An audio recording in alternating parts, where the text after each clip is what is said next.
Join me, Mark Windows, for Windows on the World live every Sunday 9 to 11 PM GMT. Check out our archive and programme stream at windowsontheworld.net.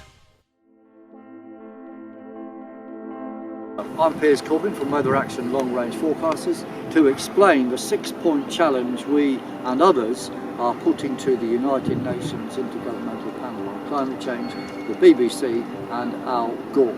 Our first point is that this latest deluded pronouncement by the United Nations IPCC is the most extreme they've ever claimed, and it is equal in its dishonesty to their claim of weapons of mass destruction which led to the Iraq war. Our second point is we're challenging the IPCC, the BBC and Al Gore to produce one single paper of proper scientific measurements of real levels of carbon dioxide on Earth and temperatures on Earth, which show that when there's a rise in CO2, it's followed by a rise in temperatures. Now, we know there's no such paper in existence.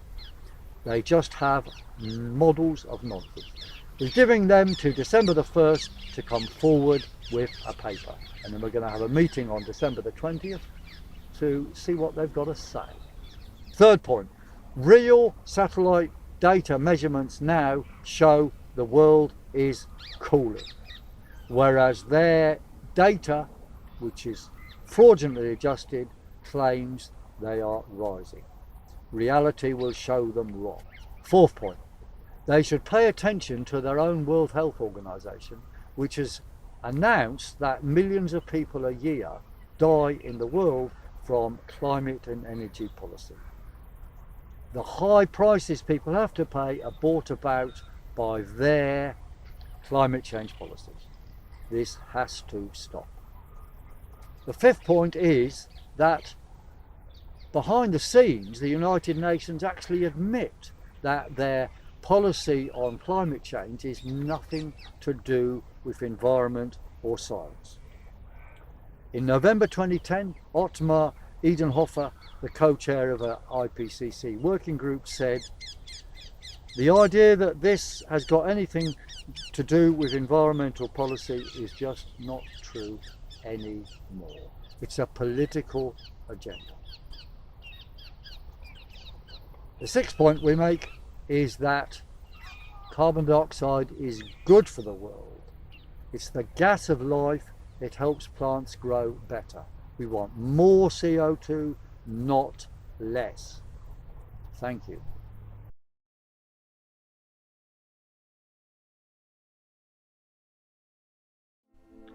The Bigger Picture, an amazing series of talks featuring Piers Corbyn, Mark Windows and Sandy Adams, bringing you the most important information you've probably never heard.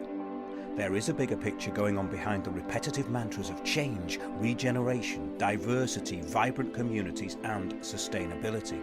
And they've gone through a plan which is the same on all of them. Countries weren't taking this on.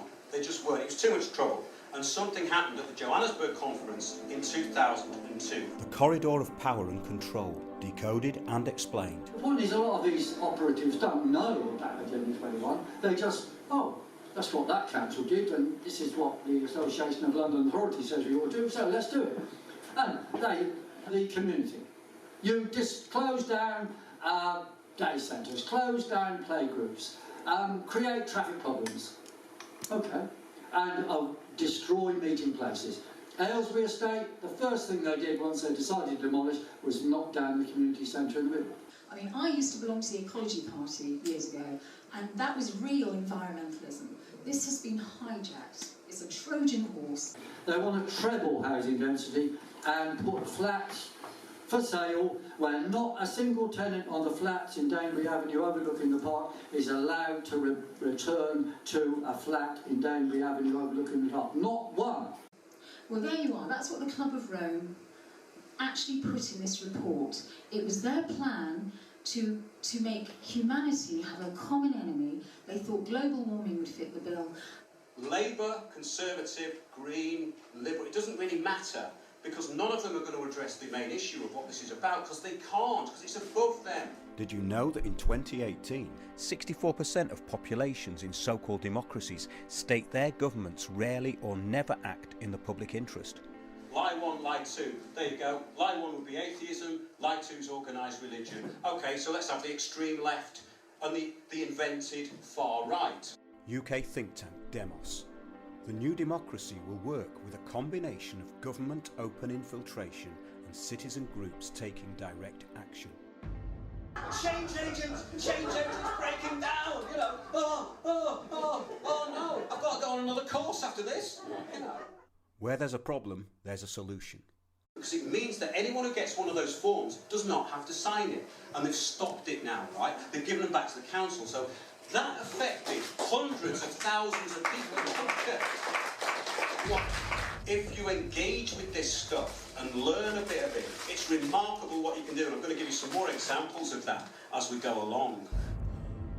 The global elite's aim is nothing less than to create a world system of financial control in private hands, able to dominate the political system of each country and the economy of the world as a whole. The system was to control in a feudalistic fashion by the central banks of the world acting in concert through frequent conferences and private meetings. Carol Quigley, Tragedy and Hope, 1966. To book our talks on the bigger picture, contact us at info@windowsontheworld.net.